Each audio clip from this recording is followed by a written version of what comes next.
สบายดีทุกคน เรื่องนี้แม่นเกิดขึ้นหลังจากที่พระเยซูได้สิ้นพระชนม์และได้ฟื้นคืนพระชนม์แล้ว อยู่ในพระคัมภีร์ลูกาบทที่24ข้อที่35หา49อยากให้พี่น้องได้สงบใจและจินตนาการว่าพี่น้องแม่นสาวกคนหนึ่งที่ได้เห็นพระเยซูเจ้าทรงสิ้นพระชนม์และยังกำลังเสียใจอยู่ลูกา24ได้กล่าวไว้ว่าแล้วทั้งสองคนนั้นก็ได้เล่าเหตุการณ์ที่เกิดขึ้นตามทางและที่พวกเพิ่นจื้อพระเยซูเจ้าได้แม่นเวลาที่พระองค์ฮักเขาจีในขณะที่พวกเขากำลังเล่าเหตุการณ์นี้อยู่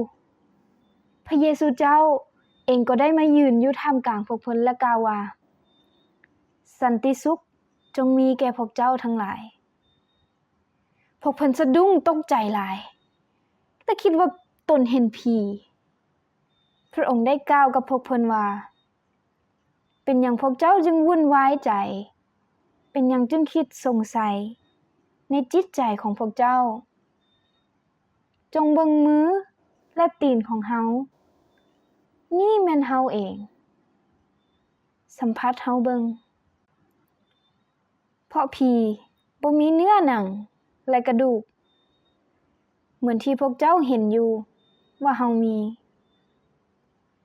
เมื่อพระองค์กล่าวดังนี้แล้วพระองค์ก็ให้พวกเพิ่นเบิ่งมือและตีนของพระองค์และในขณะที่พวกเพิ่นยังบ่เชื่อเรื่องนี้เพราะความชื่นชมยินดีและประหลาดใจอยู่พระองค์จึงถามพวกเพิ่นว่าอยู่ที่นี่พวกเจ้ามีหยังกินแล้วบ่พวกเพิ่นก็เอาปลาปิ้งตอนหนึ่งมาให้พระองค์และพระองค์รับเอาปลามากินต่อหน้าพวกเพิ่นแล้วพระองค์ก็ได้กล่าวกับพวกเพิ่นว่านี่คือสิ่งที่เฮาบอกไว้ในขณะที่เฮายังอยู่กับพวกเจ้าคือทุกสิ่งจะต้องเกิดขึ้นตามที่เขียนไว้เกี่ยวกับเฮาในกฎบัญญัติของโมเสสข้อเขียนผู้ทำนวยและในเพลงสรรเสริญหลังจากนั้นพระองค์ได้เปิดจิตใจของพวกเขาเพื่อพวกเขาจะสามารถเข้าใจในพระคัมภีร์แล้วพระองค์ก็กล่าวแก่พวกเพิ่นว่านี่คือสิ่งที่เขียนไว้คือพระคริสต์จะต้องทนทุกข์ทรมานและจะต้องเป็นคืนจากตายในวันที่3และการทิ่มใจเก้าเอาใจใหม่เพื่อการอภัยบาปจะถูกประกาศในนามของพระองค์แก่ทุกชนชาติซึ่งเริ่มตั้งแต่ที่เยรูซาเล็มพวกเจ้าทั้งหลาย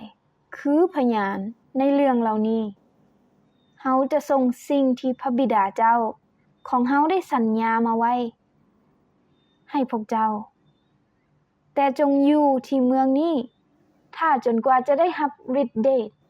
ที่มาจากเบื้องเทิง